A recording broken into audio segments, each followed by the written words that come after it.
So hey what's up YouTube, welcome back to my channel otaku dex. और आज इस video को skip करने की कोशिश भी मत करना, क्योंकि आज इस वीडियो में हम रैंक करने वाले हैं तुम सबके फेवरेट स्टार्टर पोकेमॉन्स को।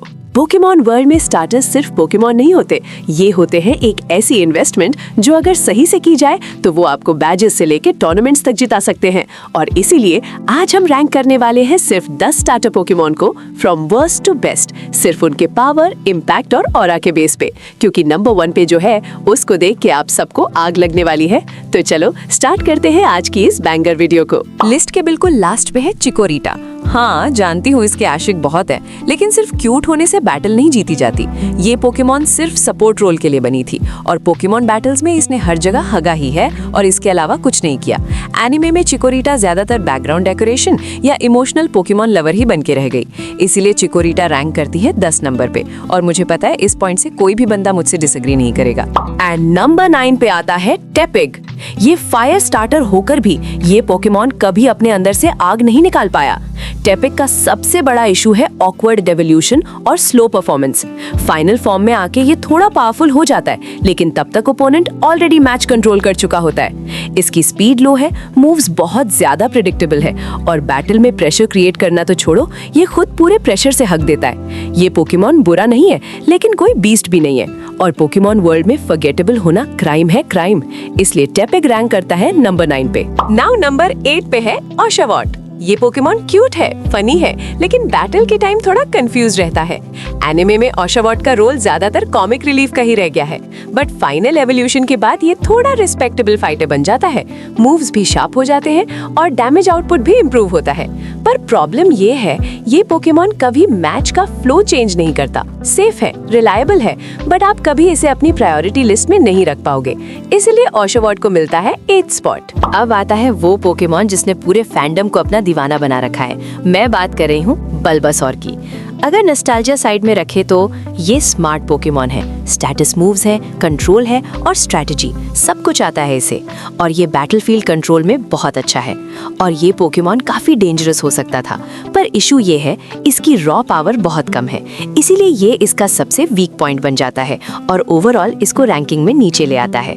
ये दिमाग से जीतने वाला पोकेमॉन है, मसल से नहीं, इसीलिए बल्बासौर स्ट्रॉन्ग है, रिस्पेक्टेबल है, पर टॉप टियर की लिस्ट में नहीं आ सकता है, इसीलिए ये रैंक करता है 7th नंबर पे। और हाँ, मैं जानती हूँ मैंने बहुत से पोकेमॉन लवर्स का दिल तोड़ दिया है, लेकिन आगे जो पोकेमॉन्स हैं वो और भी ज्यादा बेटर है, इसलिए मुझे अनफॉर्चुनेटली इसको नीचे रैंक करना ही पड़ा। अब लिस्ट थोड़ी गर्म होने वाली है, क्योंकि नंबर 6 पे है लिटन। लिटन का सबसे बड़ा ग्लो अप इसका फाइनल एवोल्यूशन है। इसका क्यूट से लेके अग्रेसिव तक का सफर बहुत एस किकिंग है और इसकी फिजिकल स्ट्रेंथ बिल्कुल सॉलिड है और क्लोज कॉम्बैट में ये पोकेमॉन काफी ब्रूटल हो जाता है। पर एक दिक्कत है, इसकी स्पीड थोड़ी इनकंसिस्टेंट है और कुछ मैचअप्स में ये जल्दी एक्सपोज हो जाता है। फिर भी बैटल प्रेजेंस, ऑरा और फिनिशिंग पावर की वजह से लिटन इजीली मिड टियर से ऊपर चला जाता है। एंड नंबर 5 पे आता है टोटोडाइल। इस पोकेमॉन की बस एक ही फिलॉसफी है, वायलेंस और सिर्फ वायलेंस। टोटोडाइल का बैटल स्टाइल सिंपल है, कोई ड्रामा नहीं, कोई प्लानिंग नहीं, बस सामने वाले की बुंड फाड़ दो। इसका फिजिकल स्ट्रेंथ काफी हाई है और मूव्स बहुत ही अग्रेसिव है और जब ये इवॉल्व होता है तो बिल्कुल एक प्रॉपर ब्रॉलर बन जाता है। इसकी स्पीड डिसेंट है और डिफेंस भी सॉलिड और एंड्योरेंस में तो 1 नंबर है। ये पोकेमॉन फ्लैशी नहीं है, पर बैटलफील्ड में रिलायबल बीस्ट है। इसी कंसिस्टेंसी की वजह से टोटोडाइल सिक्योर करता है 5th स्पॉट। अब आता है वो पोकेमॉन जिसको पूरा पोकेमॉन वर्ल्ड पसंद करता है और चाहता है कि ये स्टार्टर उनकी टीम में भी आ जाए। मैं बात कर रही हूँ चार्मेंडर की। ये सबसे ज्यादा लोगों के दिलों में तब छाया जब इसकी सैड बैक स्टोरी लोगों को पता चली।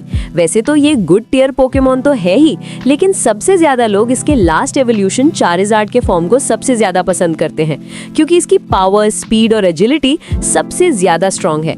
यहाँ तक कि इसने आर्टिकुनो जैसे लेजेंडरी पोकेमॉन तक को हराया है, वो भी विदाउट एनी हेजिटेशन।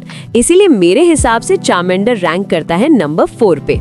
और लास्ट 3 पोकेमॉन बताने से पहले वीडियो को कर दो लाइक, चैनल को कर दो सब्सक्राइब और हाँ, वीडियो हाइप करना तो बिल्कुल भी मत भूलना, क्योंकि मुझे पता है तुम लोग तो वैसे भी ये सब भूल जाओगे, तो याद से कर दो। और हम बढ़ते हैं आगे अपनी वीडियो में। नाउ लिस्ट का 3rd पोकेमॉन है मोस्ट अंडररेटेड मॉन्स्टर, सिंडिक्विल। ये पोकेमॉन शुरू में तो हर किसी को काम लगता था, लेकिन फाइनल एवोल्यूशन के बाद ये लिटरल सामने वाले पोकेमॉन के मुंह से गोटे बाहर निकाल देता है। इसके स्पेशल अटैक्स और स्पीड के तो जलवे ही अलग है। यहाँ तक इसको चार्मेंडर के बाद हर कोई चाहता है कि ये टीम में आ जाए बस कैसे भी। इसका कंसिस्टेंसी और रॉ पावर इसको बनाता है one of the deadliest starters ever. बस थोड़ी सी डिफरेंस ये सेकंड रैंक पे आने से रह जाता है। और सेकंड लास्ट पे है फ्रोकी। जानती हूँ ज्यादातर लोगों को यहीं से लिस्ट अनफेयर लगनी शुरू हो जाएगी, बट फ्रोकी का राइज पोकेमॉन हिस्ट्री का क्लीनेस्ट ग्लो अप है, क्योंकि ये शुरू में तो बहुत काम, फोकस्ड और डिसिप्लिन था, बट इवॉल्व होते ही सीधा दिमाग फाड़ पावर और फैन फॉलोइंग। इसकी स्पीड, मूवमेंट अनप्रेडिक्टेबल और बैटल आईक्यू इतना नेक्स्ट लेवल है कि एक टाइम पे लोग इसे लेजेंडरी से कंपेयर करने लग गए थे। और जब ये पोकेमॉन बॉन्ड एवोल्यूशन अनलॉक करता है तब तो पूरा पोकेमॉन वर्ल्ड शॉक हो जाता है, क्योंकि ग्रेनिंजा एक अकेला पोकेमॉन है जो बॉन्ड एवोल्यूशन कर सकता है, और इस एवोल्यूशन की वजह से ये ओपोनेंट के अटैक्स रीड करने के साथ साथ अटैक भी कर सकता है और फिर फिनिश भी, सब ऑटोमेटिक। इस पोकेमॉन की सबसे डेंजरस चीज ये है कि ये पैनिक नहीं करता, बल्कि प्रेशर में और बेटर हो जाता है।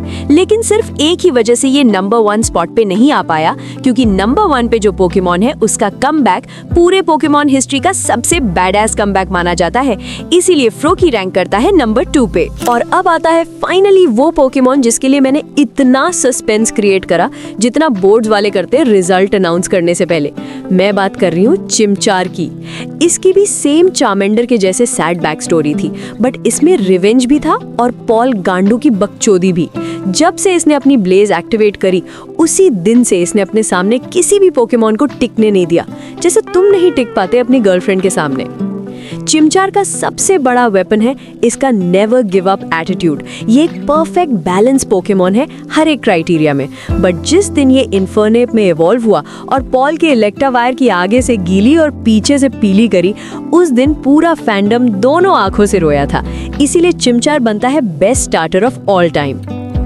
तो ये थी top 10 starter Pokemon ranking from worst to best. अगर तुम्हारा फेवरेट नीचे है तो कमेंट सेक्शन ओपन है, जाओ लिख दो अपना दर्द। और अगर तुम्हारा फेवरेट ऊपर है तो लाइक का बटन दबाओ। और 90% लोग यहाँ तक देख के भी सब्सक्राइब नहीं करते, तुम उनमें से मत बनना। नेक्स्ट वीडियो में मिलते हैं, तब तक जाओ अपनी गर्लफ्रेंड से मिलाओ।